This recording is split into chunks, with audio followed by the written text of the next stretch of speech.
This discussion, very interesting group. Here now we have political analyst Mark Hanna. He's former campaign aide to John Kerry and Barack Obama. Peter Suderman, senior editor for Reason Magazine. Guy Benson, townhall.com political editor. You know, Peter, just one thought listening to these chaps talk.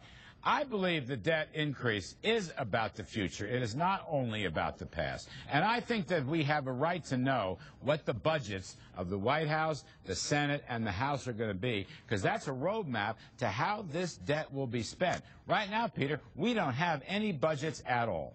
Larry, I think that is exactly right. This is a Senate that has not passed a budget in 4 years. We have no idea what they are planning to do, what sort of bills they're planning to pay, what sort of borrowing they're planning for the future. And the question here, the real question, is how do we prevent this from happening again? Because this is not a one-time crisis. It's a recurring crisis. We passed 7 debt limit hikes under President Bush. We've done this already under President Obama. How do we get out of this? And the answer is you cut spending and you reform entitlements. Well, okay, so, Guy Benson, are we going to cut spending and reform entitlements? That's the big question. Or another way of saying it is, will President Obama compromise? Well, I'm not sure he's going to compromise on this debt ceiling fight. And I think it's important, Larry, when we get into this discussion, to talk about the broader contours of this actual debate. A year and a half ago, we had a big debt ceiling increase of $2.1 trillion.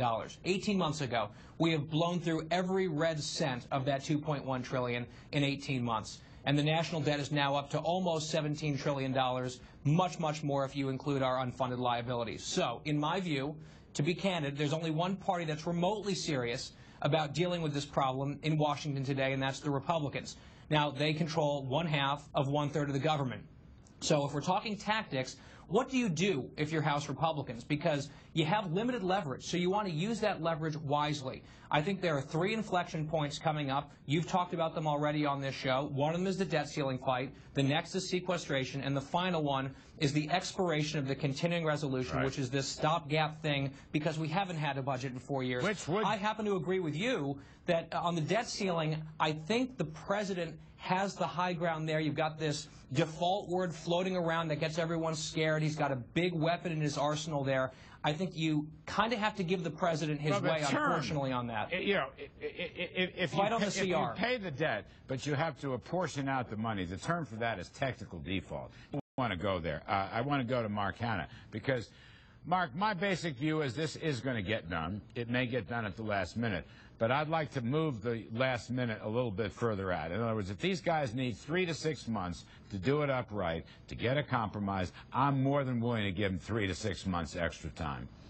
Well, look, Larry, I mean, first of all, I couldn't agree with you more that settling this sort of debt ceiling issue is absolutely within the interest, not just of the president and this administration, but of our country.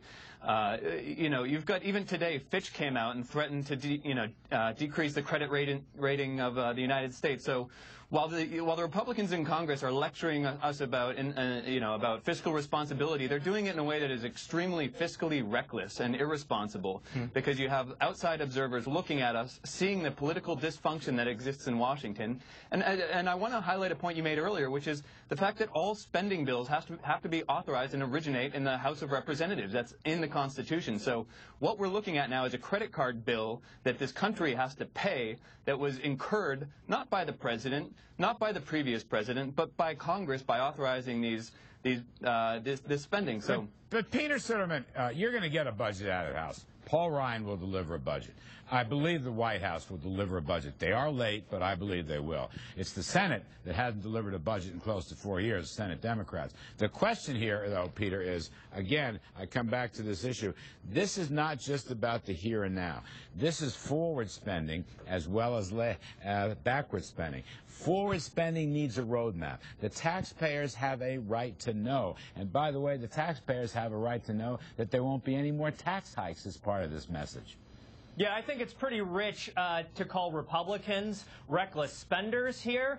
In fact, if you go back and look at what President Obama said in 2006 when he was asked to vote on a debt limit hike under President Bush, he said that the reason, the fact that we're debating the debt limit at all, raising the debt limit, is a result of reckless fiscal policies. And that's what President Obama said. Now, he's disowned that. Didn't domestic spending explode under President Bush? Did not the spending both It exploded under President Bush. It's exploded further under President Obama. President Obama is running the biggest deficits, much bigger deficits than this is an important point. The deficit we face right now isn't a product of spending. It's the fact that the economic downturn has left Americans making less money, which means of spending. Listen to me. We spend $1 trillion each year more than we brought in. That is a product of spending. Okay, look at the balance sheet. It's spending and it's revenue. Our revenue has decreased dramatically as a result of the economic downturn.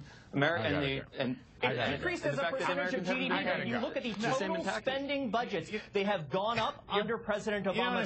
They have held at $3.5 trillion each year. You're both right. President Obama decreased spending by the sub-$2 trillion budget that we saw at the beginning of the Bush presidency. It is partly overspending, but it is also de minimis economic growth, which itself may be a function of taxes and spending and regulation. If this economy were growing at 5% per annum instead of 2%, you would have a substantially, and I mean substantially, lower budget deficit. Gentlemen, we will repeat this. Guy Benson, Mark Hanna, and Peter Suderman will welcome you back another time. Now, there's at least one state in the Northeast that gets it when it comes to low taxes, natural gas, shale fracking, and less stifling regulation. It is